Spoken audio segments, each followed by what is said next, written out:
Welcome to Face to Face, connecting theater makers to the public, a program from the Legacy Theater and socialdistancetheater.org. So I am with Eric Santagata, and I am so thrilled to kind of dive deeper into what I know about him, because I know, what the general public knows, but let's go a little deeper. So why don't you tell us a bit about why and how you got into the field of acting, first of all? I guess I've always sort of done it. I mean, really, I was such a little ham since I was a kid, and then it's always been something that, you just do. I'm sure it's like you got to do it. So I did it, and through the Brantford High School program, I, nurtured a lot of my skills, and then outside in the community, and then I went to the University of Cincinnati and sort of continued on and just took a wild stab at the biz. So I've been at it for a while. So did you start out doing straight plays or musicals? When did you the first start? When did you discover your voice?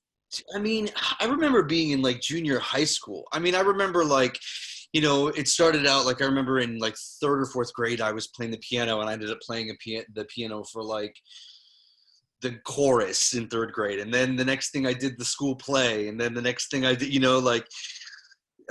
Brantford had a nice little set of stepping stones.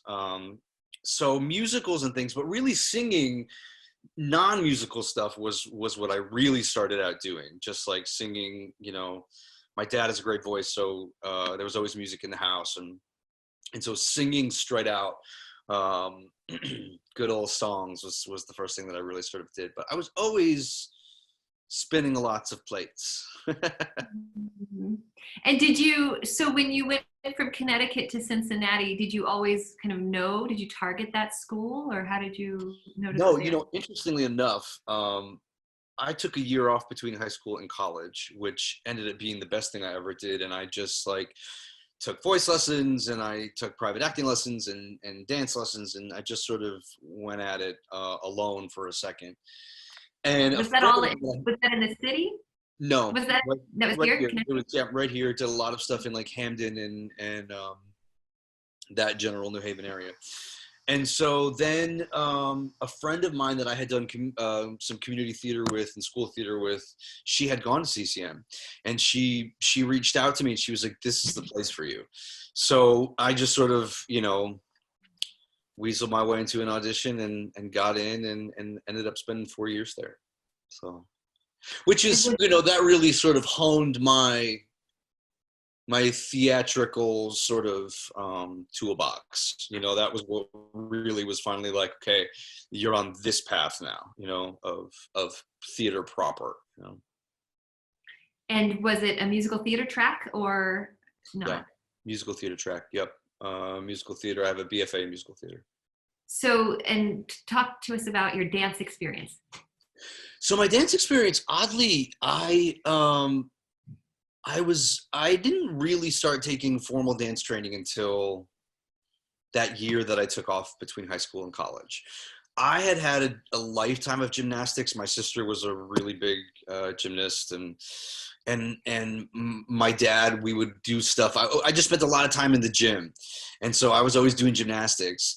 And then in that year that I took off between high school and college, I was able to use ballet as physical therapy, and I had been wanting to learn all of that stuff. I was always dancing around. I'd always sort of again, the Brantford High School program really gave me a lot of opportunities to dance. That's where I learned from some of those other kids.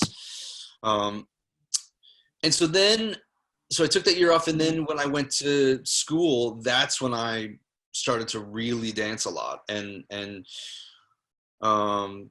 my freshman year of college, I got a job at a theater company that I would end up going back and forth to, and it was a stock company in Pittsburgh that I would end up really honing those dancing skills over the year, the dance captaining skills and such. So it was a cool mishmash of experiences.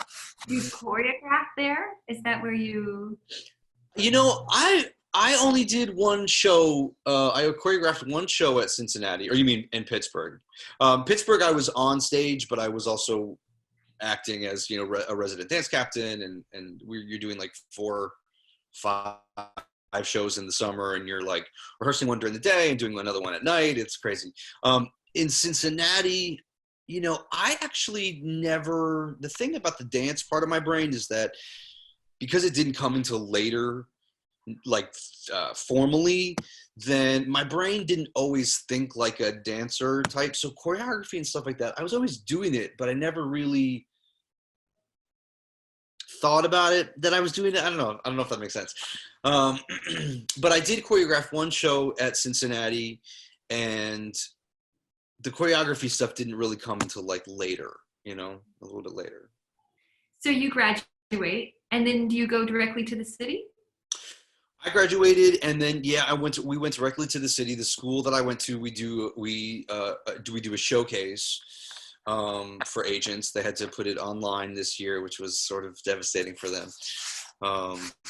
But so we do a showcase for agents and casting directors, and then you're there. You finish up in March of your senior year, and then you go to New York and you pound the pavement. You do it. It's crazy. So as you're pounding the pavement, when was your first moment where you thought, oh, this is paying off? Something's happening, something's breaking through. That's a great question, because you don't, when did it actually happen, or when did I? No, give us the baby steps, because that's the part that's usually skimmed over, not talked about as much, and it's such an important part. That seems to be the part that, those are the stepping stones, and I think that's really valuable to hear for young performers. No, it's a great question. I think ultimately you're always sort of wondering if it's paying off, and I think that's the sort of the deal that you make with the business. It's like because you have such sort of ups and downs and good days and bad days, it sort of it fluctuates. I think that for me, I remember like there was this one day where I started getting a lot of auditions and a lot of appointments, and I was, and I felt like I was doing a lot. So that felt like I was sort of accomplishing stuff, but truly, I don't think it really started paying off until I met Susan Stroman, until like the game actually started to change. When I started to connect with her, I was sort of running around in the rat race of auditioning and booking things, absolutely. But it wasn't until that connection happened that I felt like I felt like things were starting to turn. Does that answer your question? Yeah, I can't wait to dive into Stroman, but let's go back to that first booked gig. Do you recall the first gig that you got, and even I know this is a while back, but can you recall what you did in the audition room and how you got the role? Yeah, I had I would say my first real, I booked a job right out of college. I booked a job in Stamford, Connecticut. That was like a quick thing, but my first real like theater job was a production of Dames at Sea down in Vero Beach, Florida, at this great little theater called the Riverside Theater. And I remember having like a tough day that day, actually, a really tough day. Just like feeling the weight of the city and feeling the weight of, I don't know, just things. I remember it being a tough day and sort of contemplating not going to that audition. And then I went to the audition, and I remember I don't remember what I sang, but I remember knowing immediately that it was like, oh, there's a connection with this woman, the director, and I sort of remembered thinking to myself, God, I'm having such a terrible day, but I have a feeling I just booked this job. And then I went to, which is often the case, and then I went to my agent's office like later on in the day. I think it was that same day, and she told me that I had gotten the job. So wow, that's fantastic. Are you with the same agent? Did you stay with one for a while, or did no, you? I haven't been with an agent for a long, long time. One of the great things about sort of, riding both sides of the fence in terms of on stage and off is that I just negotiate a lot of my own stuff. I've learned from the directing side of the table, how to negotiate all that stuff. And so I use it when I'm on the performer side of the table. So right before I did Bullets Over Broadway, on Broadway, I had left my agent. So I haven't had an agent for like 6 years or something like that. 5 or 6 years. Wow. Yeah. A lot of people in my position tend to use lawyers and just sort of like, you know, yeah. So Did you get so you have an entertainment lawyer that you work with regularly? I have a consult that I use so that I can do it myself. I like to just do things myself, you know, and if I can know what's going on with the deal and I can, you know, yeah, I do it myself. But I do my homework, and it was a long journey of figuring out how to negotiate, and I've used those skills in a lot of different ways. I remember being really, really stressed out about it back in the day, but now it's like, bring it on, you know? So, yeah. So I do all my own negotiating for the most part. Uh-huh. So, okay, so much in there. So let's go back now to you got your first gig, now things are rolling, and then you're still feeling in and out of ruts as you go through your performances and contracts and rehearsals and auditions. And then you somehow meet Susan Stroman. So tell us how that happened. So in the mix of all of that stuff, you know, let's see, where to go exactly back to. I was doing a play out in Martha's Vineyard with Deborah Monk, and it was directed by James Lapine. And Deb and James are really good friends, and Susan Stroman and Deb are really good friends. And Ina Garten, you know Ina Garten, the Barefoot Contessa. Yeah. So they are all really good friends. So it's this really random little group of people that oddly we were doing this play in Martha's Vineyard, and they were all going to come out. I was actually going to meet her before I met her. I guess I should go back to, okay, when I was in 7th grade, I always knew I was going to meet Susan Stroman. I always knew I was going to meet her. I always knew we were going to be friends. And I always knew I was in 7th grade, and I was just having a rough day at school, and I was getting bullied and, you know, just like having a bad day. And I went. You're in 7th grade. I'm sorry to interrupt, but what is she doing then? What is her main project then? This is like Showboat. This is like Showboat. Okay. This is like right where she's like, ah!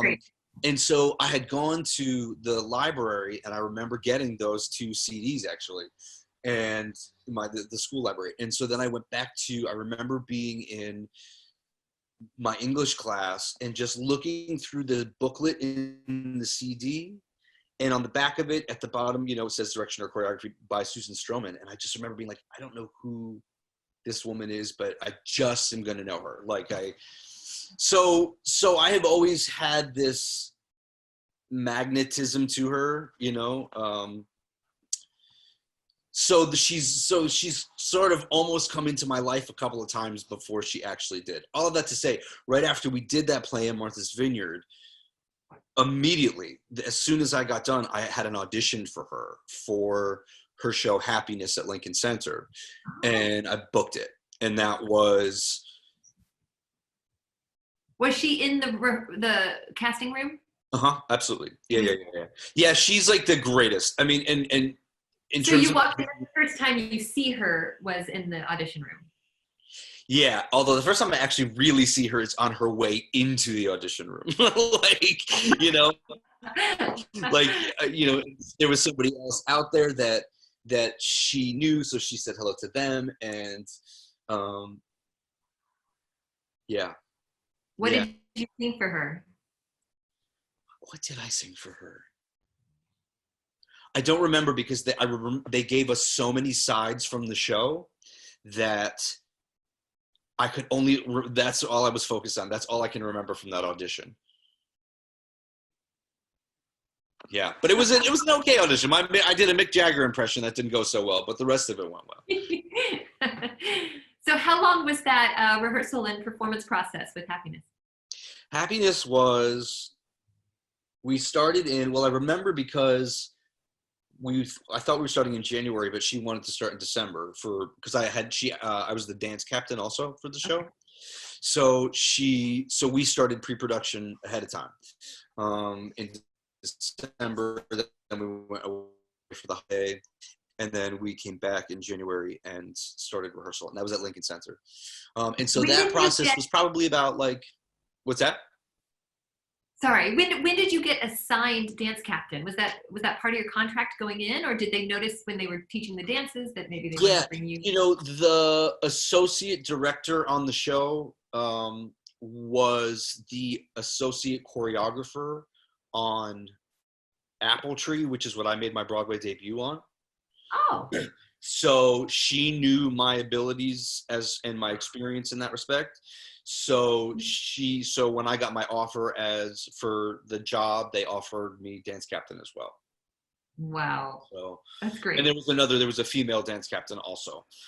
Susan Stroman's shows are stacked. They are structurally sound. They have she usually has an associate director or director choreographer, an assistant director or choreographer, a dance captain, sometimes two. She usually will leave somebody behind to maintain the show. She implements a lot of great infrastructure. So so that offer came in that job came in with the offer. Mhm. Fabulous. So then this is your first time working with her, and then how did she begin to have the mutual feelings with you that you've had with her since seventh grade? It was like instantaneous. It was instantaneous. It was instantaneous. She works on this thing. She has this thing with her people that she calls the anticipatory gene. And it is just the ability to get it in front of her, because her brain is like fires like no other. So the ability to sort of get ahead of her. And I remember there was this one time, the layout, she's very good, like I said, about stacking the show, but in that she's very good at putting together the exact pieces that she needs. So the associate director that she needs for this won't necessarily have the same set of skills that she is really good at filling all her gaps. Mm. And so there was an associate director and an assistant director. But I ended up doing more of the dance type stuff with her. So she came to rely on me more in that respect, as far as me getting up and working with her. And I remember there was this one moment where we were running something and it was just like madness because the whole thing takes place on this spinning subway.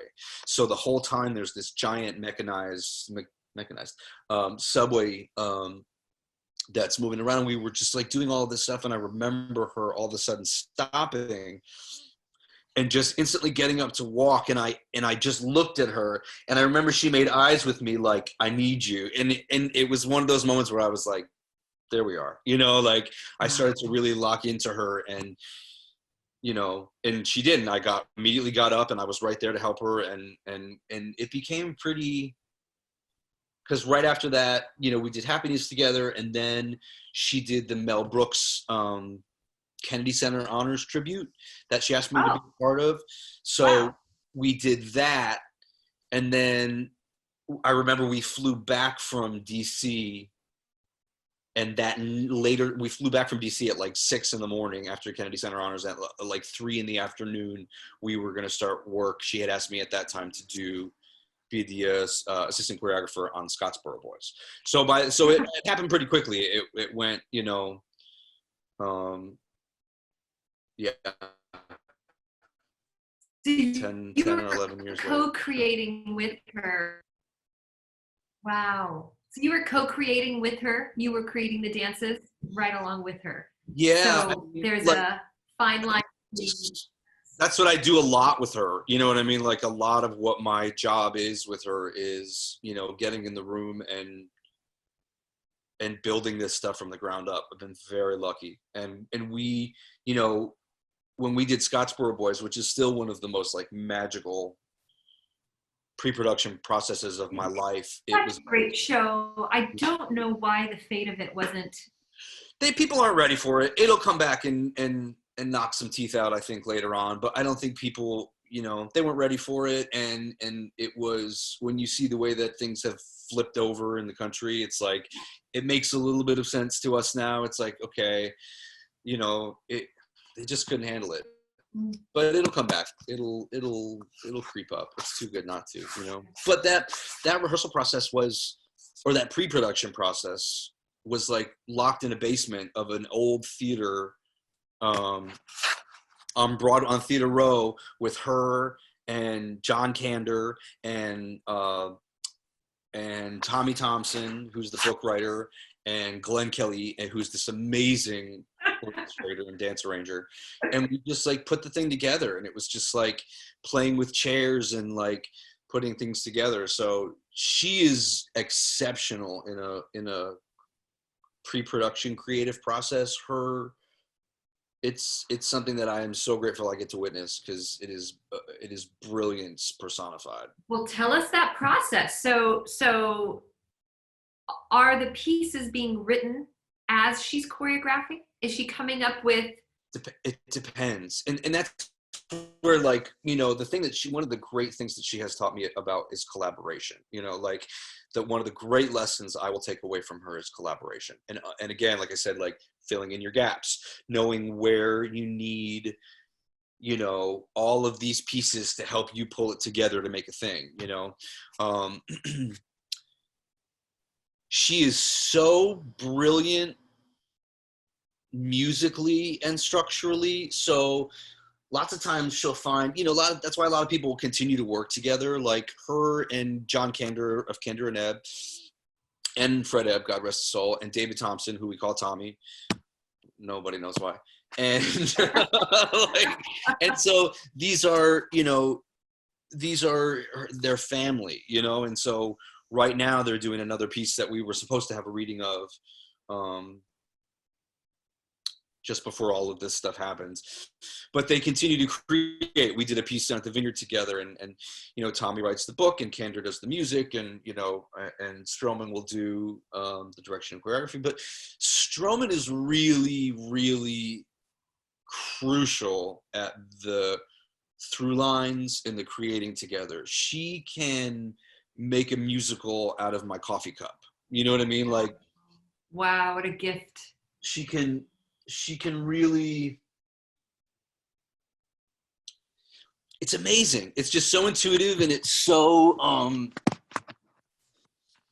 no, that's not right. Oh my gosh, this, but move this, da da da. And suddenly it's like, it's an incredible thing to watch.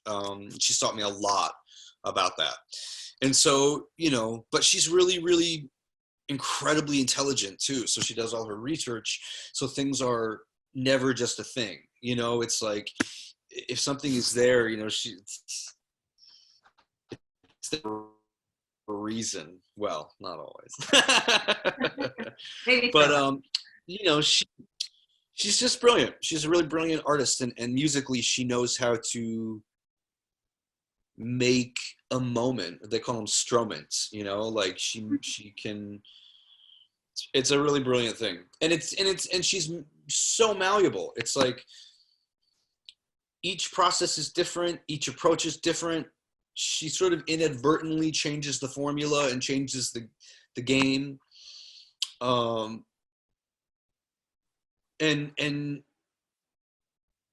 it's just fascinating. I'm watching her work in my head right now. You know, it's really cool. I'm really grateful that I get to be a part of it. You know, What's your favorite piece that she's created?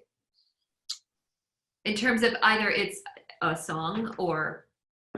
I mean, Scottsboro Boys is pretty hard to beat because of just everything that it is and everything that it has done.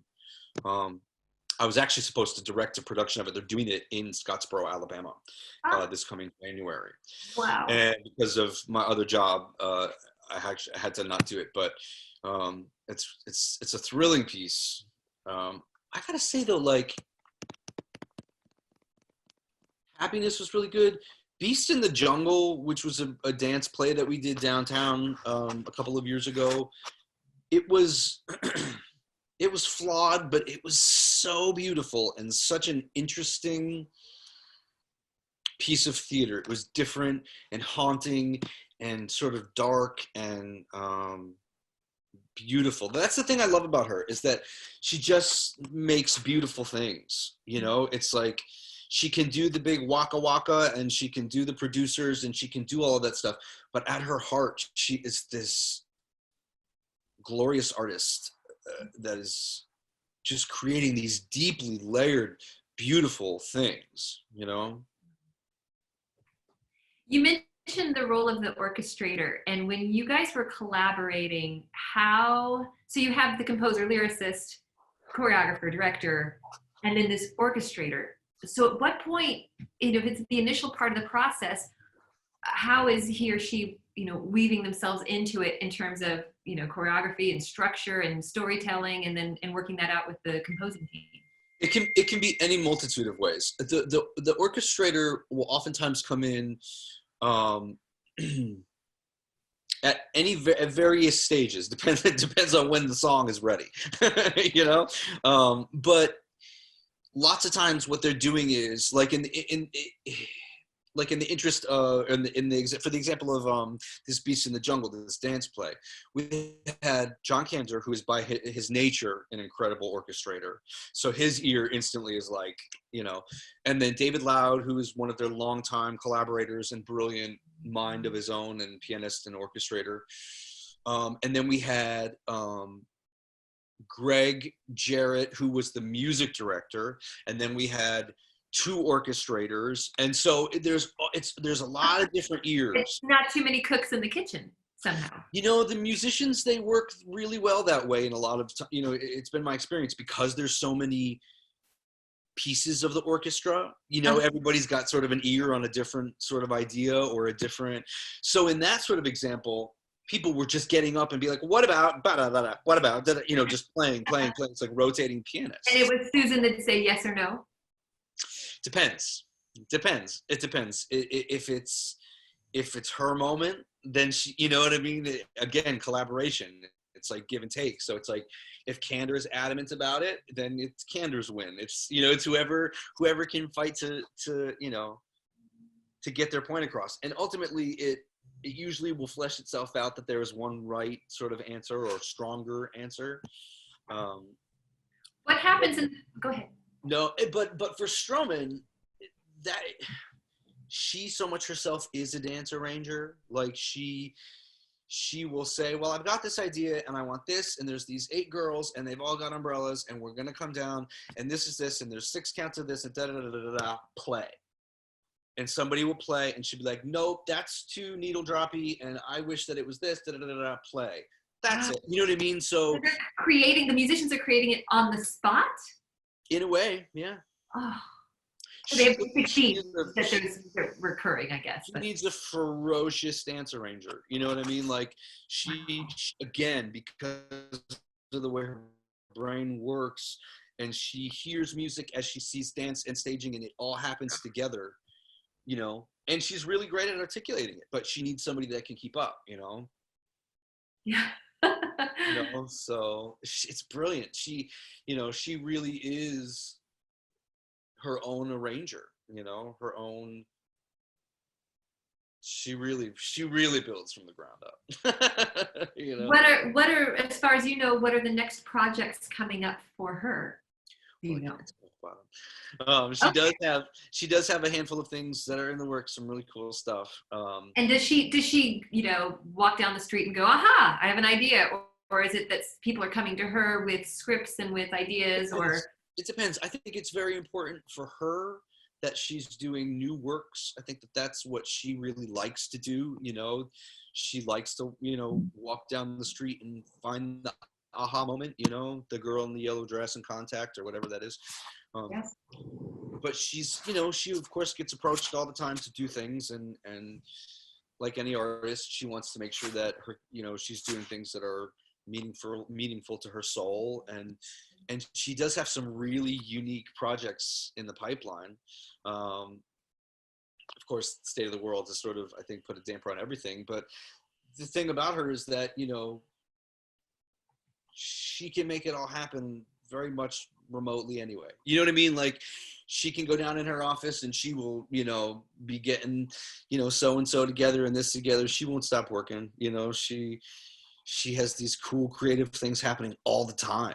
So it's like whatever one's going to land. And that's really how a lot of these artists do it. It's like have lots of bubbles floating up in the air and then see which one's going to pop, and in her workshopping process, does she workshop out of town and bring it in as is typical, or it just depends? The social media game has sort of changed the layout of everything because you used to go out of town so you could hide and work on it and get it right, but you can't hide anymore. You go out of town and you might as well just bring it in because people are, you can't hide from what opinions are or reviews and things like that. But it really depends. And again, another thing I think she's really good at is sort of letting the trajectory of each artistic piece be what it's going to be, and letting, only focusing on whatever current version or incarnation of the pieces happening before her. That's what she focuses on. And, and then she'll jump to the next thing and that process is over, and then she'll go and work on this, and then she'll see if that thing comes back around, and, it's, so it depends. Some people are, yes, a lot of shows are still, a lot of regional theaters are hungry for, new opportunities. So a lot of things are still going out of town. So you are actor, singer, dancer, choreographer, director, teacher. Talk to us a bit about your favorite roles and what you have going on currently. So I'm about to go back to my alma mater and take over as the musical theater chair and their open rank professor of acting, which I'm really excited about. And it's been, looking back at sort of my trajectory of things, it makes a lot of sense that this is where I've landed. I've gotten to do a lot of different aspects of business and a lot of different things. And there's only so much that for me, New York can offer, and even the business, I wanted to have a little bit more of my own say in it, being able to do it when I want to do it and how I want to do it. And I also love teaching. And so I when I knew that our artistic director at the school was leaving, I had been actually talking about this since I was in school a little bit, but anyway, all of that to say, I went and applied for the job. And so, I actually jumping on a phone call after this to, start implementing. So I'm going to go over and I'm going to, take on that role. And I'm really excited about it. I think it's going to be fun. I think it's going to let me hone my directing skills and my teaching skills and my, just something different, it feels like I can take these things that I've learned and spill them onto, these kids. So that's coming up. It's sort of, there was a couple of the things. I was going to go do a project up in Massachusetts. I was going to go do another little reading thing, and, everything is canceled at the moment. So, but I am grateful to be starting in the fall, and hopefully we'll be on the other side of a lot of this. But yeah, I don't know. I've had a lot of cool things. I think that's the great thing about this business. And I think that lots of times people get caught up in they let the idea of their own success and this sort of comparative thinking to people sort of hold them back from what they think that they can accomplish. But the truth of the matter is that the business is always around, and you can jump in and out of it as you'd like, and you can be as active in it or as unactive in it as you'd like to. I think a lot of people think, oh, well, I have to do one or the other. And the truth of the matter is that most of the people, myself included, are living very similar lives to people who don't view themselves as pursuing the business full throttle. I think that, there is a duality. We are, doing different things to provide income, and we are like living, sort of searching for that normalcy in a lot of ways. So, that is the great thing about this business. So I'll go do this, I'll go do a semester at school, and then, maybe direct something out there, and, have my summers off to maybe direct something else, or, I'm interested to see, performing wise, if doesn't seem to interest me as much, at least in the way that it used to. I actually got an inquiry about maybe going back to Broadway about a month ago. They were, Lincoln Center had reached out to, a casting office had reached out to see if I was interested in coming in for something. And I just wasn't. I just was not interested in it, and at the time, I hadn't heard back from CCM yet in terms of the offer, and I was more interested in hearing about that, so that was like a good sign. Mm-hmm. So I'm interested to see sort of if I end up, what kind of performing I do. I feel like I'm actually going back a little bit more to my initial days of singing things that are just not theater, just sort of getting back to my like straight up musician, But I'm excited because I had always said too, if I could go back to school for anything, I would probably go back to Cincinnati for music composition. I write a lot of music. And so I'm excited to be back in that environment of these people that are creating, and there's always like music in a hallway or in a classroom, or somebody like just putzing around, like, they have this building dedicated to these practice rooms, and people just open the windows and you're just hearing like the same trombone part over and over and over again. But it's kind of magical, Yeah, that's fantastic. So we haven't talked any about your writing and your composing. Where are you with that? Sounds like that's... It's so interesting. I was thinking about that this morning, and I asked myself that same question. I've actually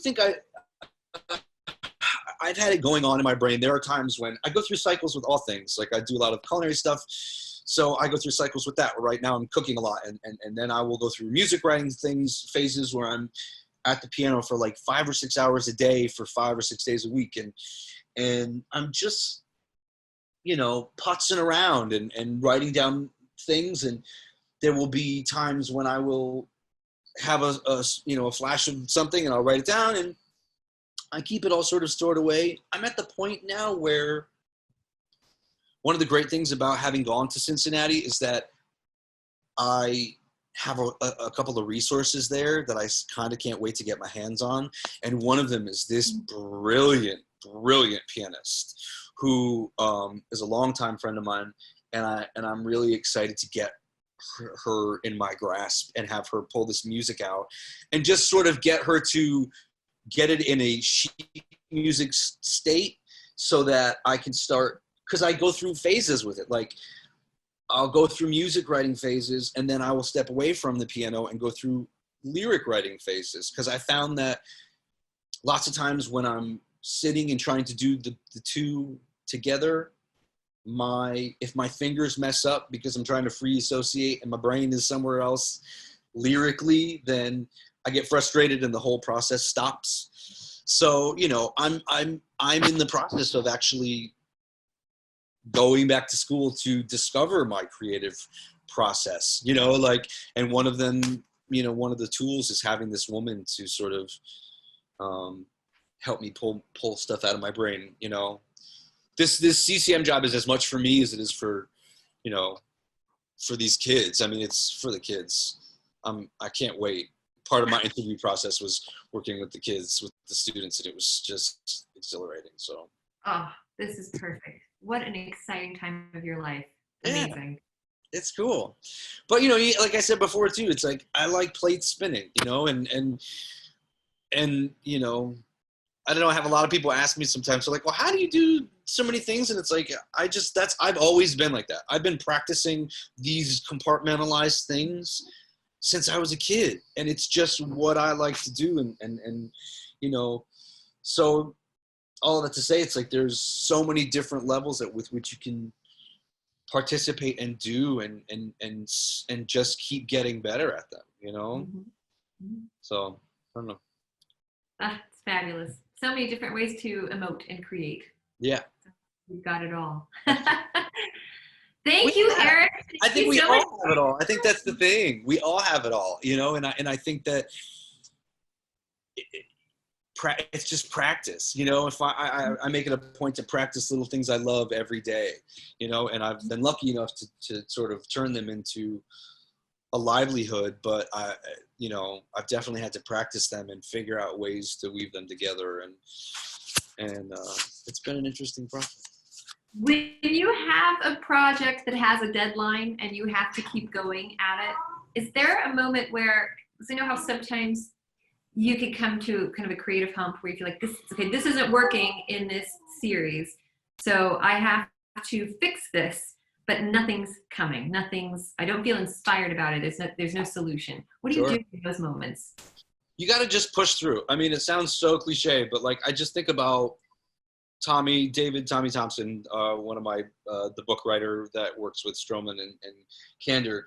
You know, I remember him talking about working fast, and sometimes you just have to throw up something, even if it's terrible. You know, and lots of times, actually, what I have found if I am trying to focus on, if I end up focusing on that one thing that isn't working, it's usually actually the moment before or after that is the problem.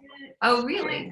Yeah, I have found that lately, that it's like if I'm trying to put something together and I'm like, but this isn't working, if I'm so hell-bent on solving this thing, sometimes if you take a look at what's in the beginning or the end of it, it will sort of work itself out. That's what I did. But sometimes you just got to work fast. You just got to like throw something up and hope that it, you know, something else that you can build upon. You know what I mean? They can't all be gems. Ah, so inspiring. This has been awesome. Thank you so much, Eric. Yes, no problem. Anytime. I appreciate it. And before I let you go, is there, since, I am Legacy Theater and Stony Creek, can you talk just a moment about your affiliation with Stony Creek in that particular theater? Sure. So I'm a longtime Creeker. My dad and his entire family, they grew up there in that little house that is no longer, but the house that was behind the puppet house, it was the house that my dad grew up in. And the little shack on the corner was my great-grandfather's barbershop. And then the other little antique store on that corner was my great-grandfather's tavern. So I've grown up in there. My parents still live in there. My whole family at one point, my grandparents, they were there till the day they died. I did some of the last shows in the Puppet House before it sort of turned over into like a more of a music hall kind of hangout. So I have strong roots down there. So, I love that it's up and running and being worked on, and the little, I still think about that thing you showed me, that viewfinder. Virtual reality So cool. goggle. Yeah, it's on our website now to see kind of what the interior is going to look like. It's amazing. It's getting But real. yes, I have a long-standing relationship with Stony Creek. It is a magical little place, and to have that theater up and running again is so exciting. Good. Mommy. Well, thank you. I think I'm being called in other directions. Okay, so yes, I will sign off. Okay, awesome. Thank you so much. Eric. All right, we'll talk to you Best soon. of luck to you. Yes, Okay. thank you. All right, bye-bye. Thank you for joining us on Face to Face. We would like to thank our sponsors, Oak Tree Development and the Community Foundation for Greater New Haven, and Brad Ross for the themed music. You can follow us on legacytheaterct.org.